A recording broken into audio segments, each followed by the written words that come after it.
Welcome! Before we get started, I want to mention that our videos show the methods that work best for our projects, our car, and our budget. And we hope our suggestions are helpful as you tailor your projects to fit your individual circumstances, and that you'll always work safely and follow all local laws and racing club regulations, and treat all of our parts and fluids as restricted to off-street use until local approval is determined. For more information, tips, and product recommendations, visit our website, billsmgraceshop.com, and check out the Vintage Auto Racing Association website, vararacing.com. Hello, and welcome to our series on building a British A-Series 1275 racing engine. We're going to start this build project off at the very beginning, which is planning. If you've built 1275s before, recently, and know all about it, then I probably won't have much to tell you. But for everybody else, I'd like to give you some tips and suggestions. First thing you need to do is know what you're building the engine for. Is this a race car? Is this a show car? Are you restoring a car for the street? Are you building it for yourself, for a collector? Know your details, because that's going to affect a lot of the cost and the success of this project. And once you've decided that, then know where you're getting the engine that you're going to rebuild. If you already have it, great. If you don't, I can make a couple suggestions. You want to try and find something that's running, because that'll tell you a lot about the internals of the engine. If you know somebody that's built these quite often, see if you can get them to help you look at it. You won't know for sure until you get it to the machine shop whether the block's cracked, head's cracked, crankshaft is cracked. Try to buy it contingent upon your machinist giving it a clean bill of health, or possibly break it down into pieces where I'll give you so much for the block, so much for the crank, so much if it's not, because you're going to need all of those, and they're not necessarily easy to find. Another thing to watch out for is, this is the rear plate. This connects to the back of the engine, mounts the starter, mounts the transmission to the back of the engine, and a lot of times these are cracked. So if you're looking at an engine, try to figure out, I'm assuming you're looking at the engine only and not the transmission on there as well. Try to figure out if this thing is intact. It's very heavy, but if it is, I'm not sure that you can successfully weld one of these. You'll need to talk to a pretty expert welder to try to fix that. You can buy these, but they're several $100s for the most part. In fact, if you're ever at a swap meet and you see one of these for like $50, $60, you should buy it and hang on to it. You could trade it for something else. You'll also need a camshaft, an oil pan, a rebuildable carburetor if possible. Oil pan is one of those things you can probably fix, but it's not easy to find necessarily, so try to make sure that's intact. Camshafts are pretty reliable, and you'll either be able to regrind the one you have or trade it for something. Kind of need one to start with, unless you're buying a racing cam, and then it doesn't really matter.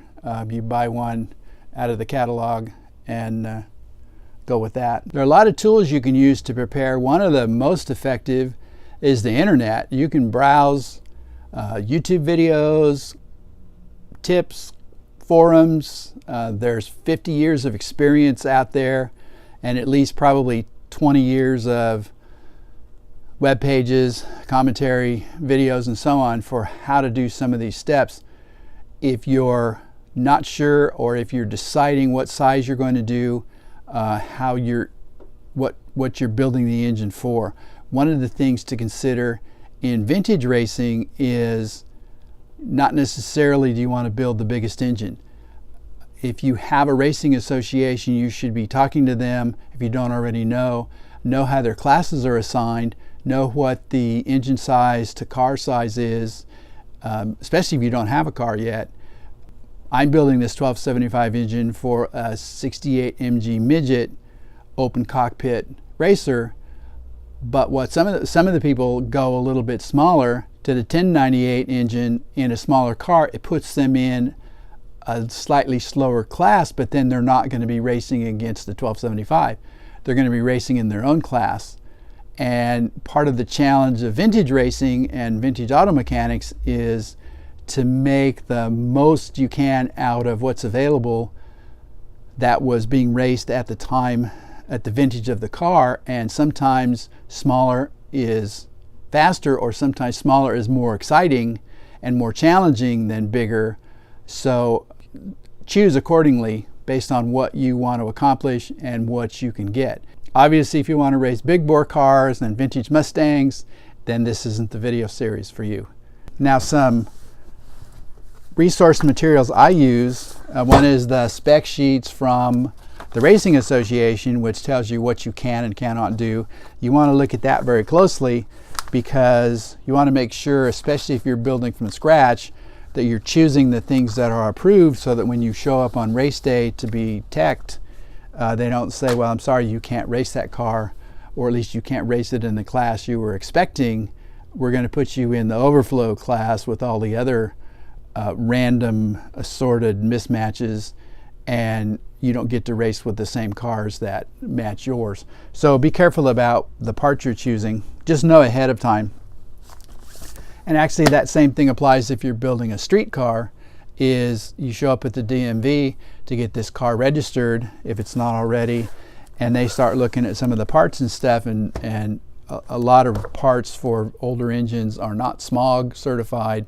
If you're in a state that requires there are federal standards and then state standards, and if you're picking parts that don't fit that, you might run into trouble. Now, some older cars can qualify. I saw a Mustang the other day with a historical vehicle license plate, which I thought was I didn't think they were quite that old, but in that particular state it's considered historical, and that grandfathers it in on a lot of regulations, or actually out of a lot of regulations, so you might explore that avenue as well. Now, if you're building a street car, the Haynes manual might be helpful and has a lot of information and specs and pictures. It's not going to do a lot for you for racing because these are street parts, and it will give you specs, which are always helpful. It does have one feature which you may or may not need, and that is in the front there's a very handy English to American dictionary or cross-reference. So some of the words you will read on the internet about the car that are British English, if you're not exactly sure what that means, then look it up in here as to what it is in American English. Most things you can figure out from the context what they mean, but there might be a few things that are different or obscure. Now I use auto catalogs just because even though these are all street parts as well, they do have a lot of exploded diagrams that are readily available. If you're trying to figure out, not every part is a racing part. If you've got this thing apart and you're trying to figure out which piece goes where, or can I replace a certain fitting or whatever, these are helpful. You will find trying to buy engine parts for these cars is sometimes difficult because not every part is in production anymore. I don't get much out of the American parts catalogs because there really are no British car parts in these. However, some of these companies are very helpful when you need to find things, general things like gasket material, sealants, wire, light bulbs, some of those things. Those are standard. You will, if you haven't worked with a British car before, you will need to get used to being able to make gaskets because you can't get one, better gaskets than what you can get, how to make things seal. Now this is the book for racing if you're going to do A-Series 1275, and is still available. Tuning the A-Series Engine by David Vizard.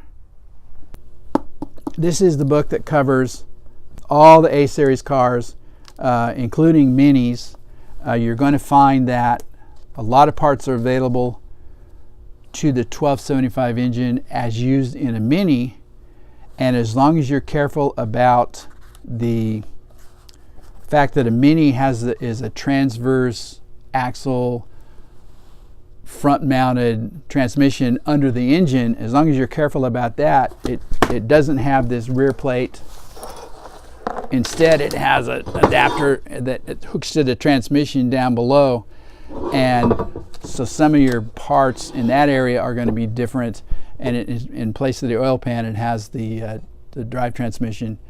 Everything else in the engine is virtually the same. So you can get parts sometimes through Mini part websites that are available and easy enough to find from British websites as well. Shipping from England is not as bad as you'd think. You do want to group your orders so that you're getting as many things as possible in one box, because you pay about the same shipping. You pay a minimum shipping fee for a certain size box and as many things as you can put in it. The weight changes it a little, but not much. It's the initial shipment itself. Now, there's a lot of helpful information in this book that may help you choose the right parts and choose the right manifold and choose the right carburetor and so on, based on any of the A-Series engine. And if you're doing your research and haven't decided yet, then you definitely want to go through these. There's also lots of material depending on what you choose for carburetor. I'm running Weber DCOE 45. There's several books and guides on that. We'll do a video on the carburetor. We'll do one on the setup with the air filter and the manifold, and then we'll do another one on the actual specifications, jets, emulsion tubes, and so on. Once we've got the engine running, a certain amount of that tuning requires the engine to be available, just so you can see how whether it's rich or lean or how it's idling and so on. So do your research. Make sure you know what you want. If you haven't already done this, and you'll be much happier with the result. Another resource I would like to recommend is your local racing association members may be helpful. Check out their website, look for events, see if there's something that you can get to. Get a closer look at what goes on. Go through the pits, talk to some of the drivers. Most race mechanics are happy to talk about their cars unless they're right in the middle of a big repair between races. So you can go around, look at different car styles, sizes, engine sizes, ask questions, maybe talk to the tech people and tell them, I'm thinking about building a such and so car, such and so engine. Are there any gotchas I should be worried about because I'd like to race with this association? And just see what they say, see what you find out. It's a way to get very specific, very clear, and very helpful information. Maybe make a new friend. These are people that if you're going to race with them, you should get to know them and see how it goes. So try that one too. And that wraps up this video. For more information, tips, and product recommendations, visit our website, billsmgraceshop.com.